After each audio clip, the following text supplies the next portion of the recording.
जब मेरे नबी अरब में आ गए सारे आलम पे मुसलमान छा गए। जब मेरे नबी अरब में आ गए सारे आलम पे मुसलमान छा गए। कह रहे थे जो पूरा इस्लाम को मुस्तफा के दिल में खुद आ गई। जब मेरे नबी अरब में आ गए सारे आलम के मुसलमान छा गए। जो मदीना जाते जाते रह गए वो भी मदीने से वापस आ गए। जब मेरे नबी अरब में आ गए सारे आलम के मुसलमान छा गए। उपस्थित সম্মানিত আল্লাহর মুমিনগণ, সর্বাগ্রে শতকোটি প্রশংসা গুণগান সেই মহান আল্লাহ রাব্বুল আলামিনের জন্য, যে মহান রাব্বুল আলামিনের আদেশে নির্দেশে সকলে সম্মিলিতভাবে জামে মসজিদে এসে উপস্থিত হতে পেরেছি। তাই আল্লাহ তাবারক ওয়া তাআলা শুকরিয়া আদায় করে সকলে একবার করে আলহামদুলিল্লাহ। দিনার পরে পরে আমাদের মহাত্মা মহাপুরুষ শান্তি অগ্রদূত সত্য ধারক বাহক নিখুঁত চরিত্রবান নিষ্কলঙ্ক মহাপুরুষ রাকাবের সাথী ওনাদের পিতা মা আমিনার লাল তথা আখির নবী আহমদ মুস্তাফা মুহাম্মদ মুস্তাফা সকলে বলি সাল্লাল্লাহু আলাইহি সাল্লামের প্রতি অগণন শান্তির ধারা বর্ষিত হোক। আল্লাহুম্মা সাল্লাল্লাহু আলাইহি। আজকে জুমার দিন আমরা সকলেই আল্লাহ তাবারক ওয়া তাআলার যে আদেশ নির্দেশ, আল্লাহ তাবারক ওয়া তাআলা যে আমাদের প্রতি নামাজটাকে ফরজ করেছেন, সে আইন নিয়ম কানুনকে পালন করার জন্যই, আমাদের যে বিগত দিনের গুনাহগুলোকে ঘুরিয়ে নেওয়ার জন্যই আল্লাহ তাবারক ওয়া তাআলাকে আমরা স্বয়ং দেখতে পাবো। যদি নাও দেখতে পাই, আল্লাহ আমাদেরকে দেখতে পাবেন, এই উদ্দেশ্যেই আমরা আজকে জামে মসজিদে এসে উপস্থিত হয়েছি। কিন্তু গত কয়েকদিন থেকে, কয়েক জুমা থেকেই উজু, নামাজ, এই সমস্ত জিনিসগুলো নিয়ে আলোচনা হচ্ছে। কিন্তু শুধু আজকে বেলায় নয়, আমি যখনই মাঝে মধ্যে এখানে হয়তো আসতাম, যখন বাবলায় থাকতাম, আমি থাকলে আমাদের প্রাক্তন যে ইমাম সাহেব ছিলেন, মোতাহার সাহেব, আমাকে দেখলে উনি সামনে যেতেন না। কিন্তু সালাম ফিরানোর পর যে দৃশ্যগুলো দেখতাম, সেগুলো কিন্তু মোটেই ঠিক নয়। এখানে আল্লাহ তাবারক ওয়া তাআলা আল কোরআনের মধ্যে বলছেন, ওয়াযাক্কির ফাইন্না যিকরা তানফাউল মুমিনিন। নবী গো, তুমি মানুষকে ওয়াজ এবং নসিহত করো, নিশ্চয়ই ওয়াজ এবং নসিহতের মধ্যে দিয়ে মানুষেরা উপকৃত হবে, তোমার উম্মতেরা উপকৃত হবে। তাই আল্লাহ তাবারক ওয়া তাআলার নবী একটু মনোযোগ দিয়ে সহকারে শুনবেন। জিনাদের ঘুম ঘুম ভাব রয়েছে, যদি সেটা না ভাঙতে পারেন, বাইরে গিয়ে চুপচাপ চোখে জল দিয়ে আসেন। কারণ যদি আমি দেখি এই জায়গায় দাঁড়িয়ে যে সমস্ত ভাইয়েরা, বাবাজিরা ঘুমন্তভাবে রয়েছেন, মনটা ঠিক এখনো স্থির করতে পারেননি যে আমি যে বিষয়বস্তু সম্পর্কে আজকে কিছু কথা বলবো, পরবর্তীতে যদি আমি আপনার সেই ভুলটা দেখি, তাহলে কিন্তু আপনাকে আমি ডাইরেক্টলি ডেকে বলবো, তখন কিন্তু মাইন্ডে আপনি কোনো কিছু দেবেন না। আজকে আমি আমভাবে বলছি, নির্দিষ্ট করে কাউকে কোনো কিছু বলছি না। এরপরেই যদি আমি সেই জিনিসটা দেখতে পাই, তাহলে কিন্তু নির্দিষ্ট করে আপনাকে বলবো, তখন কিন্তু মাইন্ডে কেউ কিছু নেবেন না। কারণ এটা আমার কর্তব্য, এটা আমার দায়িত্ব যে আমি যদি আপনার কোনো কিছু ভুল দেখতে পাই, তাহলে সেই ভুলটাকে শুধরিয়ে দেওয়া, ধরিয়ে দেওয়া। কারণ আল্লাহ তাবারক ওয়া তাআলা বললেন যে আল মুমিনু মিরাতুল লিল মুমিনিন। আল মুমিনু মিরাতুল লিল মুমিনিন। মিরাতুল মানে হচ্ছে আয়না। একজন মুমিন, একজন মুসলমান আর একজন মুসলমানের মধ্যে আয়না স্বরূপ। কারণ কেন এই কথাটা আসলে হাদিসে যার মুমিনু মিরাতুল লিল মুমিনিন, একজন মুমিন একজন মুসলমানের মধ্যে আর একজন মুসলমানের যে সম্পর্ক সেটা হচ্ছে আয়নার মতো। কেমন আয়নার মতো? আপনি যখন আয়নার সামনে দাঁড়াবেন, একটা কাঁচের সামনে দাঁড়ালেন, আয়নার সামনে দাঁড়ালেন, কি জন্য দাঁড়ান? হয়তো আপনি তেল মালিশ করার জন্য, মাথায় দেওয়ার জন্য, চিরুনি করার জন্য, দাড়ি কাটার জন্য, শেভ করার জন্য, কি কারণে আয়নাটা প্রয়োজন? তার মানে আয়নাটার সামনে যখন আপনি দাঁড়ান তখন আপনার অল বডিটা, আপনার ফেসটা আপনি সেখানে দেখতে পান, এবং আপনি এটাও লক্ষ্য করেন যে আপনার চেহারার মধ্যে, আপনার মুখমণ্ডলের মধ্যে, অল বডির মধ্যে কোনো কিছু খুদ জিনিস, কোনো কিছু নোংরা আছে কিনা, সেটাকে পরিষ্কার করার জন্য আপনি আয়নাটাকে ব্যবহার করেন। ওই জন্য আল্লাহ নবী বললেন যে আল মুমিনু মিরাতুল লিল মুমিনিন, একজন মুমিন একজন মুসলমান আর অপর মুসলমানের মধ্যে আয়না স্বরূপ। কেমন আয়না স্বরূপ? যে আপনি যদি কোনো অপর মুসলমানের কোনো ভুল ভ্রান্তি দেখতে পান, তাহলে আপনার কর্তব্য আয়না থেকে যখন আপনার নোংরামিটা আপনি দূর করেন, ভুল ভ্রান্তিটাকে কোনো কিছু থাকলে দূর করে দেন, অতএব একজন মুমিন আর একজন মুমিনের যদি কোনো ভুল ভ্রান্তি দেখতে পান, সেটাকে আপনাকে পরিষ্কার করে দিতে হবে যে ভাই এটা ঠিক নয় বা এটা ঠিক। এই জন্যই বলা হচ্ছে একজন মুমিন আর একজন মুমিনের মধ্যে একদম আয়নার মতো। আজকে যেটা বলতে চাইছি যে আল্লাহ তাবারক ওয়া তাআলা বললেন ওয়াযাক্কির ফাইন্না যিকরা তানফাউল মুমিনিন। আজকে এর আগে নামাজের কথা বলছি। ধরুন মসজিদে ঢুকলাম, মসজিদে ঢোকার পর আপনার কর্তব্য যে আপনি সর্বপ্রথম মসজিদে ঢুকলেন, ডান পা ভিতরে ঢুকালেন, দোয়া পড়লেন আল্লাহুম্মা আফতালি আবওয়াবা রাহমাতিকা। এটা না হলেও দিনের শিক্ষা, নামাজের শিক্ষা যে বইগুলো রয়েছে সেগুলো দেখে আপনি শিখে নেবেন। এটা আপনার শিখাটা কর্তব্য যে আপনি মসজিদে ডান পা রাখলেন, আল্লাহুম্মা আফতালি আবওয়াবা রাহমাতিকা বলে মসজিদে প্রবেশ করলেন। মসজিদে প্রবেশ করে যেটা নিয়ম হচ্ছে, না বসে প্রথমত 2 রাকাত সুন্নত নামাজ আদায় করা, যে কোনো টাইমেই আপনি ঢুকুন না কেন, 3 টাইম বাদ দিয়ে। খাড়ো দুপুরে সূর্য যখন উদিত হবে, সূর্য যখন অস্তমিত হবে, পশ্চিম দিকে ডুববে, এই 3 টাইম বাদ দিয়ে আপনি নামাজ পড়তে পারেন জুমার দিন বাদে। জুমার দিন খাড়ো দুপুর হলেও আপনি সুন্নত পড়তে পাবেন, এটাতে কোনো বাধা বিঘ্নর ব্যাপার নেই।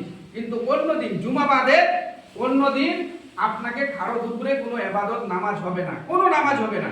জানাজারি নামাজ হোক, ইস্তেসকারি নামাজ হোক, যে কোনো নামাজে হোক, আপনার ফরজ নামাজে হোক, সুন্নত হোক, নফল হোক, যাই হোক, সূর্য ডুবার সময়, সূর্য উদিতর সময় আর খাড়া দুপুরে কোনো ইবাদত নামাজ হবে না। এবার কথা হলো, আপনি যখন মসজিদে প্রবেশ করলেন, নামাজের জন্য দাঁড়ালেন, কথাটা ভালো করে শুনবেন। আপনি হাতটা কোথা পর্যন্ত তুলবেন? হাত তোলার তো আমাদের কোনো নিয়ম শৃঙ্খলা নেই, কোনো নিয়মই নেই যে কে কথা থেকে মানে যে যেভাবে পারছে সেভাবে হাতটা তুলছে। আল্লাহ তাবারক ওয়া তাআলার নবী, আখির নবী মুহাম্মদ মুস্তাফা সাল্লাল্লাহু আলাইহি ওয়াসাল্লাম কি বললেন? কোথা থেকে তুলতে বললেন। অন্যান্য দিকে কিন্তু আমাদের ধ্যান ধারণা একেবারে আমরা ওয়াকিবহাল, কোনো যেন ভুল ভ্রান্তি না থাকে। একটা ভুলের জন্য এই যে দেখুন কেওয়াইসির জন্য ব্যাংকে ছুটে লাইন দিতে হচ্ছে, অন্য কোনো একটা ভুল ভ্রান্তির জন্য, যেমন কিছুদিন আগে খাদ্য সাথীর যে কার্ডগুলো ছিল হরিরামপুর ব্লকে, যখন সবগুলো সেগুলো সংশোধনের জন্য গিয়েছিলাম, সেখানে গিয়ে দেখছি মনে হচ্ছে হাসরের ময়দান, কিয়ামতের মাঠ। এই ব্লকে পা রাখার জায়গা নেই, হাজার হাজার মানুষ গোটা ব্লকের, হরিরামপুর ব্লকের মনে হয় সকলেই সেখানে গিয়ে উপস্থিত হয়েছে। কতগুলো আলেমকে দেখে বললাম, ভাই এটা কি কিয়ামতের মাঠ? বলছে ওরকমই ছোট মাঠ। কেন? যে এক একটা ব্যাগের লাইন, আর ওই এক একটা ব্যাগে 5টা 7টা করে ডালগুলো ভেঙে ভেঙে ঢুকানো আছে। বলছে কেন? যে এই জয়টা ডাল আছে, জনের এইটা লাইন। শেষের দিকে কি হলো, কার ব্যাগ কোথায় গেল আল্লাহ ভালো জানেন। অতএব সেই ভুল ভ্রান্তিটা দূর করার জন্য সেখানে একবারে ভোর থেকে নিয়ে গিয়ে লাইন দিতে পারেন, কিন্তু এখানকার ভুলের জন্য কোনো সংশোধন নিয়ে আসতে পারেন না, কোনো ভুরুক্ষেপ নেই। অতএব আপনি যখন প্রথমত ঢুকলেন, আপনার হাতটা কোথা পর্যন্ত উঠবে? দয়ার নবী আখির নবী মুহাম্মদ মুস্তাফা সাল্লাল্লাহু আলাইহি ওয়াসাল্লাম পরিষ্কার বলে দিলেন, আপনার হাত, এই আঙ্গুলটা, এই আঙ্গুলটাই সবচাইতে আপনার উঁচু বা বড়। এই আঙ্গুলটা আপনার কাঁধ বরাবর উঠবে, না হলে লাস্ট এই কানের লতি বরাবর, এর উপরে নয়। কানের যে লতিটা রয়েছে নিচে, যেখানে মা বোনেরা দুল পরেন, এই লতির উপরে আপনার হাত উপরে উঠবে না। কিন্তু দেখতে পাওয়া যাচ্ছে কি উপরে, কি এখানে, কি ওখানে, মানে যার যেটা ইচ্ছা। কিন্তু না, আল্লাহ তাবারক ওয়া তাআলার নবী পরিষ্কার ভাবে বলে দিলেন। এই বিশেষ করে আহলে হাদিস মাযহাব যারা আমরা রয়েছি, ভালো করে ভ্রুক্ষেপ করবে। হানাফিরা কিন্তু বুড়া আঙ্গুলটা কানে ঠেকায়, মানে এই আঙ্গুলটা আরো উপরে উঠে যায়। ওদেরকে দেখবেন বুড়ো আঙ্গুলটাকে কানে ঠেকে এভাবে রাফাইয়া দেন শুরু করে, কিন্তু না, আপনার সবচাইতে বড় যে আঙ্গুলটা রয়েছে এটাকে আপনি কাঁধ বরাবর তুলবেন, না হলে কানের লতি এর উপরে নয়। এটাই হচ্ছে আল্লাহর নবীর আদেশ নির্দেশ, এটাই সংবিধান। এর উপরে নয়, নিচেও নয়। অনেকে বকিলি করি, বকিলি নয়। আল্লাহ তাবারক ওয়া তাআলা নবী আখির নবী মুহাম্মদ মুস্তাফা সাল্লাল্লাহু আলাইহি ওয়াসাল্লাম বললেন, হে আমার সাহাবায়ে আজমাইন বলো তো দেখি পৃথিবীর মধ্যে সবচাইতে বড় চোর কোন ব্যক্তি? বিভিন্ন ধরনের মন্তব্য করার পর কেউ বললেন এই বড় চোর, ওই বড় চোর, এই কাজ করলে বড় চোর, ওই কাজ করলে বড় চোর। আল্লাহর নবীকে শেষমেশ বলা হলো এই ব্যাপারে আল্লাহ রাসূলই বেশি ভালো জানেন পৃথিবীর মধ্যে সবচাইতে বড় চোর কোন ব্যক্তি। অতএব বাবাজিরা আমার, ভাইরা আমার, আল্লাহ তাবারক ওয়া তাআলা নবী বললেন পৃথিবীর মধ্যে সবচাইতে বড় চোর ওই ব্যক্তি, বড় ডাকু ওই ব্যক্তি যে ব্যক্তি নামাজের মধ্যে চুরি করলো, ভালোভাবে রুকু সিজদা করলো না। আল্লাহ তাবারক ওয়া তাআলা নবী বললেন ওয়ারকাউ মা'আর রাকিন, আল্লাহর নবী যেভাবে রুকু করেছেন, সিজদা করেছেন, নামাজ পড়েছেন, ওইভাবে মুমিন মুসলমানেরা তোমরা তার অনুসরণ করো। কিন্তু আমরা নিজেরাই নিজের মন মতো করে মসজিদে আসি আর যাই, নিজের পদ্ধতিতে চলাফেরা করি, নিজের পদ্ধতিতে নামাজ পড়ি, আল্লাহর নবীর পদ্ধতিতে নয়। আল্লাহর নবী বললেন তোমরা হাতটাকে তুলবে রাফাইয়াদের সময় তোমার কাঁধ বরাবর, না হলে কানের লতি বরাবর। প্রথমত কথা। তারপরে আমি হাতটা কোথায় বাঁধছেন? কে এখানে বাঁধছে, কে এখানে বাঁধছে, যার যেখানে খুশি পেটে হাত বাঁধছে, না হানফি না সাফি, না হানফি না সাফি। আল্লাহ তাবারক ওয়া তাআলা নবী কোথায় বাঁধতে বলেছেন হাতটা? সহি সূক্ষ্ম কথা হলো রাফাইয়াদের পর বুকে হাতটা বাঁধো, বুকের মধ্যে হাতটা বাঁধো। আপনার হাত এখানে কেন? তাহলে আরেকটু নিচে চলে যান যদি আপনার খুব কষ্ট হয়। অতএব আল্লাহর নবী পরিষ্কার বলে দিলেন তোমরা হাতটাকে বুকে বাঁধবে, তারপরে বাইর পানি পড়বে। কত সুন্দর কথা! যদি আপনি দিনে জোহরের টাইমে 3 বার, কমপক্ষে 3 বার, যদি নফলটা বাদ দিই সুন্নত শুরু করি, জোহরের টাইমে 3 বার। আপনি জোহরের টাইমে প্রথমে ঢুকলেন, প্রথমে 4 রাকাত সুন্নত, সময় না পেলে 2 রাকাত সুন্নত, আর জোহরের ফরজ নামাজে একবার। তাহলে প্রথমত একবার, ফরজ নামাজে একবার, পরে সুন্নতে একবার, জোহরের টাইমে 3 বার, আসরের টাইমে একবার, 4 বার হলো, মাগরিবের টাইমে 2 বার, 6 বার হলো, এশারের টাইমে 3 বার, 2 বার, 8 বার হলো, ফজরের টাইমে 2 বার। 10 বার যদি কমপক্ষে দিনে নফল ইবাদতগুলো বাদ দিলাম, নফল নামাজ বাদ দিলাম, 10 বার যদি আল্লাহ তাবারক ওয়া তাআলার কাছে আপনি এই দোয়াটা করেন যে আল্লাহুম্মা বাঈদ বাইনি ওয়া বাইনা খাতায়ায়া কামা বা'আদতা বাইনাল মাশরিক ওয়াল মাগরিবি। আমরা এখানেও বকিলি করি। কি বকিলি করি? এই আল্লাহুম্মা বাঈদ বাইনি মুখস্থ করি না, সুবহানাকা আল্লাহুম্মা ওয়া বিহামদিকা ওয়া তাবারাকা কাসমুকা ওয়া তাআলা জাদাকা লা ইলাহা, মানে একদম ছেড়ে দিলাম। কিন্তু আল্লাহ নবী এই দোয়াটা পড়তে বললেন বাইদ বাইনি, যে আল্লাহুম্মা বাইদ বাইনি ওয়া বাইনা খাতায়ায়া কামা বা'আদতা বাইনাল মাশরিক ওয়াল মাগরিব। একবারও ভেবে দেখেছেন যে আপনি কি বলছেন বাইদ বাইনি পড়াতে? আল্লাহকে বলছেন আল্লাহ তুমি আমার কাছ থেকে এবং আমার জীবনে বিগত দিনের গুনাহগুলোকে এতটাই দূরে সরিয়ে দাও, এতটা দূরে করে দাও। আল্লাহ তুমি যতটা পশ্চিম এবং পূর্ব দিগন্তের মধ্যে পার্থক্য রেখেছো, ফাঁকা রেখেছো, দূরত্ব রেখেছো, জানি না আমরা কতটা, কোথায় পূর্ব দিক আর কোথায় পশ্চিম দিক। অতএব আপনি দিনে 10 বার যদি আল্লাহকে বলেন আল্লাহ আল্লাহুম্মা বাঈদ বাইনি ওয়া বাইনা খাতায়ায়া, খাতা মানে গুনাহ, খাতায়ায়া কামা বা'আদতা বাইনাল মাশরিক ওয়াল মাগরিবি, পশ্চিম এবং পূর্ব দিগন্তে আমার কাছ থেকে আমার গুনাহগুলোকে দূরে সরিয়ে দাও। শুধু তাই নয়, আপনি এটা আরো বললেন আল্লাহ তুমি আমার সমস্ত কিছুকে পাক পবিত্র করে দাও এবং ওইরূপ ভাবে করে দাও, ওই জিনিস দিয়ে ধুয়ে দাও যেভাবে একটা সাদা পোশাক পরিষ্কার করে পরা, যার মধ্যে কোনো খুঁত থাকতে পারে না, কোনো নোংরা থাকতে পারে না। শুধু তাই নয়, ওয়া সালজি ওয়াল বারদে বলা হয়েছে বরফ দিয়ে, শিশির দিয়ে তুমি আমাকে ধৌত করে দাও, যেন আমার বিগত দিনের কোনো ধরনের গুনাহ আমার নিকটে না থাকে। এই দোয়াটা যদি বাইর বাইনি আপনি দিনে কমপক্ষে 10 বার পড়েন, আল্লাহ তাবারক ওয়া তাআলা গাফুরুর রহিম নিশ্চয় আপনার বিগত দিনের সমস্ত গুনাহগুলোকে ক্ষমা করে দেবেন। তারপরে পরে আপনি কি করলেন? সূরা ফাতিহা পড়লেন, অন্য একটা সূরা পড়লেন, তারপরে আপনি রুকুতে গেলেন। আমাদের রুকু কেমন? উটের মতো। আমাদের রুকু উটের মতো, এটাও সোজা হয় না, পাও সোজা হয় না। এটা কোনো রুকু হলো? কত লোককে দেখবেন এভাবে রুকু, হাঁটুটাও এভাবে করে রাখছেন, এটা রুকু নয়। রুকু হলো পা গুলো সোজা থাকবে, আপনার বডিটা কতটা ঝুঁকবে। বলা হচ্ছে যে হাদিসে যেটা এসেছে ধনুক, তীর ধনুক, ধনুকের রশিটা যেভাবে সোজা, মিস্ত্রিরা যেভাবে পাট্টা দিয়ে প্লাস্টার করে গেট জানলাগুলো লাগালে লেবেল করে লাগায়, যেন কোনোটা সাইড একটু ঝুঁকে না যায়, নাহলে পাল্লাটা ঠিকঠাক লাগবে না, ওইভাবে বলা হচ্ছে লেবেল। আপনার মাথা থেকে নিয়ে কোমর পর্যন্ত যেন লেবেল থাকে। অতএব আমাদের কয়জনের পিঠ আর কোমর আর এই মাথা লেবেল থাকে বলুন তো দেখি? আল্লাহ নবীর পদ্ধতি, আল্লাহ নবীর নিয়ম বলে দিলেন যে মানুষ যখন রুকু, তোমরা যখন রুকুতে যাবে, ওয়ারকাউ মা আর রাকিব, নবী যেভাবে রুকু করেছেন সেভাবে তোমাদের রুকু হবে। অতএব আমরা যখন রুকুতে যাব, আমাদের কোমর থেকে নিয়ে মাথা পর্যন্ত যেন একেবারে লেভেল থাকে। কিন্তু আমাদের কয়জনের লেভেল থাকে? কেউ হয়তো মাথাটা বেশি ঝুঁকিয়ে দিলাম, কেউ তো উটের মতো ছেড়ে রেখে দিলাম। এটা রুকু ঠিক নয়। এটা আমার মন গড়া রুকু। কেউ কোমরের দোহাই দিই, আর কিছু দোহাই দিই। অসুস্থ থাকলে আলাদা কথা। একজন সুস্থ মানুষ রুকু করবেন, তার রুকুটা হবে লেভেল, কোমর থেকে নিয়ে মাথা পর্যন্ত লেভেল থাকবে। এটাই হলো রুকু। কয়জনের রুকু ঠিক করি আমরা? মসজিদে আসি ঠিক, কিন্তু এদিকে কোনো ধ্যান ধারণা থাকে না।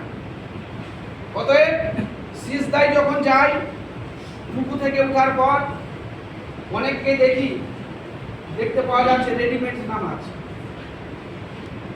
রেডিমেড নামাজ কেমন করে রেডিমেড নামাজ?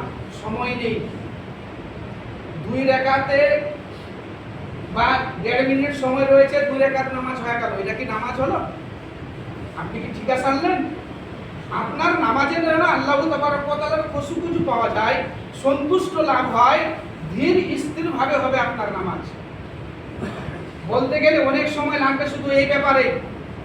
নামাজ পড়ার পর যখন আপনি সিজদাতে গেলেন, আপনার সিজদায় যাওয়ার পর আপনার সিজদাও ঠিকঠাক হচ্ছে না আমাদের। অতএব আমাদের সিজদা সুন্দরভাবে হবে, কপাল নাক দুটোই যেন মাথায় ঠেকে থাকে। অতএব সিজদা করবেন ওইভাবে যে আপনার হাতটা কতটা কোথায় রাখবেন। বলা হচ্ছে আপনার যখন কপালটা আর নাকটা মাটিতে ঠেকাবেন, হাত দুটো যে আপনি রাখবেন, অতএব হাত দুটো যেন আপনার একেবারে কেবলামুখী থাকে, সোজা থাকে, উত্তর দক্ষিণ নয়। আমরা যখন নামাজে দাঁড়াই সর্বপ্রথম অনেককে বারবার বলতে হয় কি, গাছের আগে যে গাড়ির চাঙ্গা যেটা বলা হতো, গাড়ির যেটা চাঙ্গা তৈরি হতো, গাড়ির যেটা ফ্রেমটা তৈরি হতো আগে আমাদের, এখন ছোট ছোট ছেলেরা আর হয়তো বুঝতে পারবে না যে গাড়ি বের কিসের, বাসের গাড়ি, গরুর গাড়ি, মহিষের গাড়ি, এগুলো তো ভুলে গেলাম, আমরা সব ভুলে গেছি। এখন আর নিউ জেনারেশন ছোট ছোট বাচ্চারা বলতে পারবে না। অতএব আমরা যখন দাঁড়াচ্ছি মসজিদে এসে নামাজের জন্য, তখন ওই গাড়ির ফ্রেমটার মতো অবস্থা হয়ে যাচ্ছে।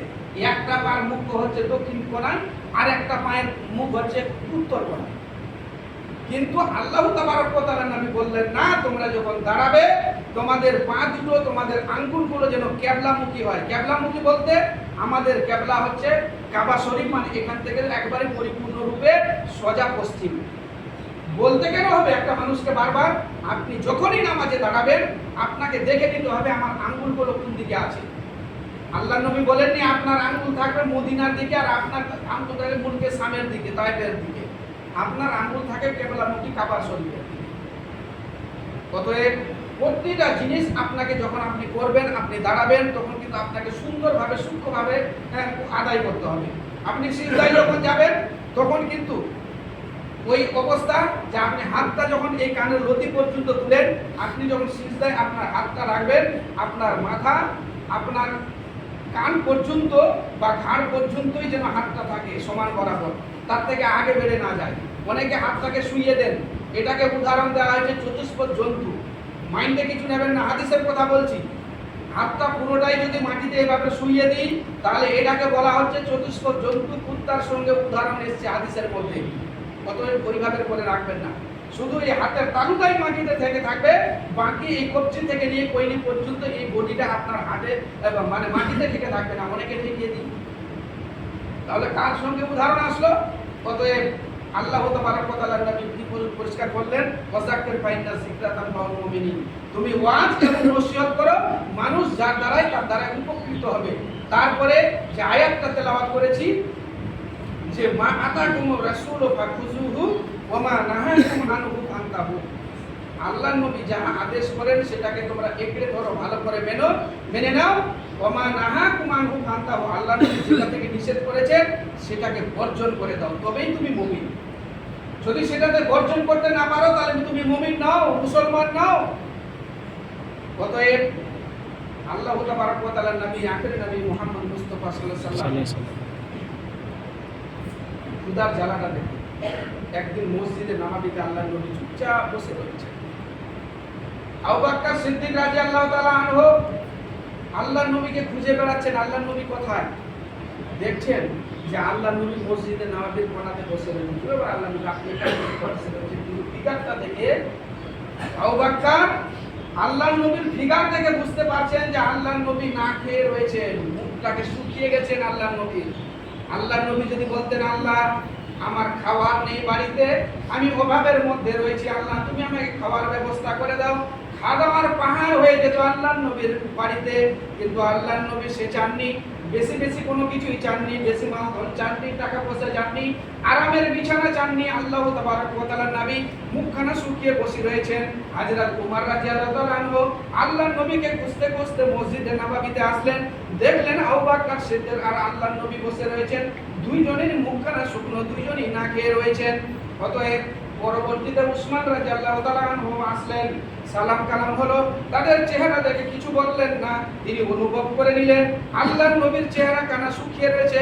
তার সঙ্গে হযরত আবু বকর ওমরের অবস্থায় কি তিনি বাড়িতে গেলেন। উসমান রাদিয়াল্লাহু তাআলা আনহু তাড়াতাড়ি করে বাড়িতে গিয়ে একখানা বকরি জবাই করলেন, মাংস রান্না হলো, রুটি তৈরি হলো, তাদেরকে দাওয়াত দিয়ে বাড়িতে নিয়ে গেলেন।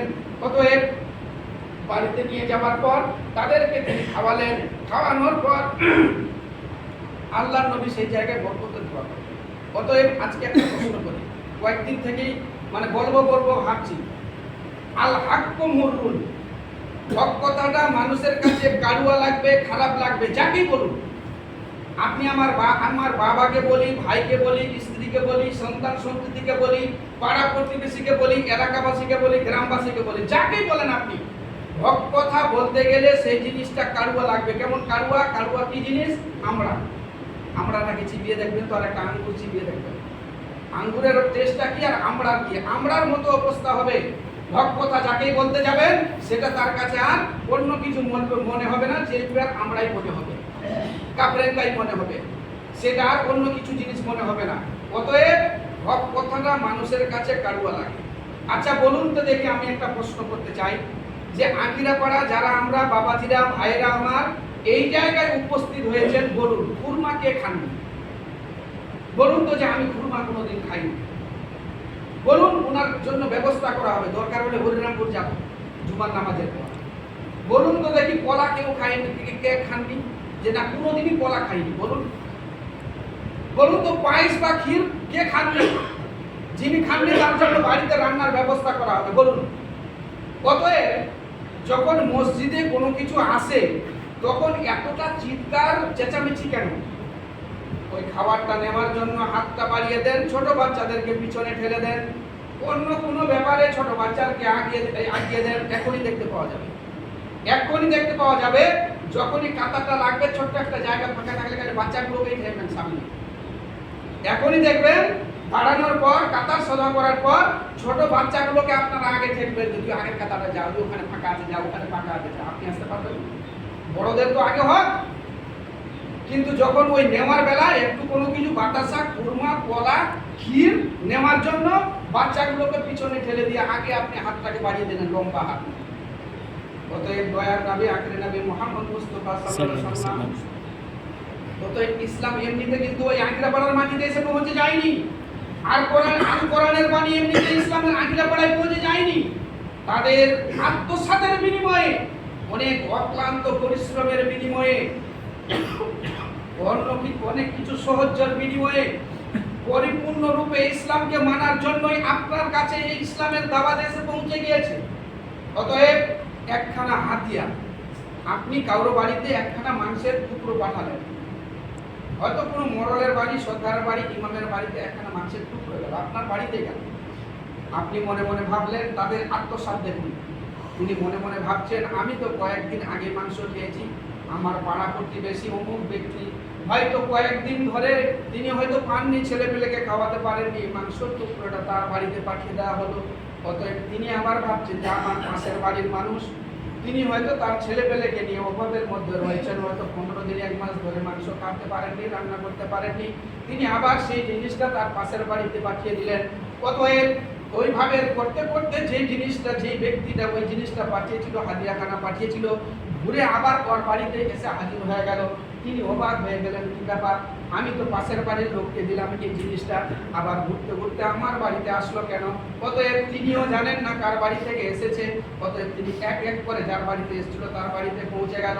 অতএব আজকের মতো যদি আমাদের মা বোন ইমানদার ভাইয়েরা বাবাজিরা যদি আমাদের মতো মানুষ হয়, তাহলে 1 কিলো মাংস নিয়ে আসার পর বাড়িতে আপনি স্ত্রীকে বলবেন চুপচাপ করে রান্না করো, প্রয়োজন হলে যেন এর গ্যাসটা, এর সেন্টটাও যেন বাইরে না যায়, এর সেন্টটাও যেন বাইরে না যায়। পাড়া প্রতিবেশী ভাতিজা ভাতিজি আছে, পাড়ার বাড়ির পাশের লোক আছে, তারা যেন বুঝতে না পারে আমার বাড়িতে আজকে মাংস রান্না হচ্ছে। অতএব আমার ভাতিজা ভাতিজি, আমার পাড়া প্রতিবেশী, আমার বাড়ির কোনো সদস্য যেন বুঝতেও না পারে যে মাংস রান্না হচ্ছে। সেটা শুধু পারবেন না আটকাতে, আল্লাহ তাবারক ওয়া তাআলা এমন একটা সিস্টেম করে দিয়েছেন যে আপনি হাওয়াটাকে আটকাতে পারবেন না, এই সেন্টটাকে আটকাতে পারবেন না, সেটাও চেষ্টা করবেন। এই তো হচ্ছে আমাদের ইমানটা। শুধু তাই নয়, গাজওয়ে তাবুকে 3 জন ব্যক্তি শহীদ হয়ে রয়েছে। তার নিজের বাড়ির লোক পানি নিয়ে ছুটলেন যে তার মুখে একটু পানি দিই। ছুটতে ছুটতে প্রথম জন ব্যক্তি, যার নিজের ব্যক্তি, নিজের ফ্যামিলির কোনো সদস্যর কাছে পানিটা নিয়ে গিয়ে হাজির হলেন। অতএব তিনি কাতর ছটফট করছেন আর বলছেন, ভাই পানিটা আমাকে দিও না, আমার থেকে হয়তো কষ্টের মধ্যে ওই ব্যক্তি রয়েছেন, অতএব তুমি তার কাছে পানিটা আগে নিয়ে যাও, ওই ব্যক্তিকে পানিটা দাও, হয়তো ওই পানির জন্য তার প্রাণটা বেঁচে যেতে পারে। 2 নম্বর ব্যক্তির কাছে পানিটা নিয়ে ছুটলেন। অতএব 2 নম্বর ব্যক্তি বলছেন, আমাকে নয়, 3য় জন ব্যক্তির কাছে আগে পানিটা নিয়ে যাও, আমার থেকে মনে হয় বেশি প্রয়োজন তার রয়েছে। 3য় জন ব্যক্তির কাছে যখন পানিটা নিয়ে গিয়ে পৌঁছাচ্ছেন, অতএব তিনি শহীদের দরজা পেয়ে গেলেন, তিনি ইহকাল থেকে পরকাল গমন করলেন। অতএব পাগলের মতো ছুটতে ছুটতে 2য় ব্যক্তির কাছে আসলেন, ওই পানিটা 2য় ব্যক্তির কাছে ছুটে আসতে আসতে তিনিও শহীদ হয়ে গেলেন। অতএব প্রথম ব্যক্তির কাছে এসে দেখছেন তিনিও শহীদ হয়ে গেছেন। এই ছিল তাদের আত্মসাৎ। এমনি আপনার ওই আঁকিরা পাড়ার মাটিতে কোরআন এসে পৌঁছে যায়। শুধু এখন আমরা আমাদের তাই ভাবছি, অন্য কিছু না। সেটা যদি সাদকা থাকে, সাহাবীরা কি করেছেন, কেউ হয়তো ভুল ভ্রান্তিতে না জেনেও যদি খেয়ে নেওয়ার পর জিজ্ঞাসা করেছেন এটা কিসের ছিল, এই পোলাও, এই সিরনি, এই কুরমা, এই বাতাসা, এই অন্য কিছু, এগুলো মসজিদে কিসের ছিল, সাদকা না অন্য কিছু?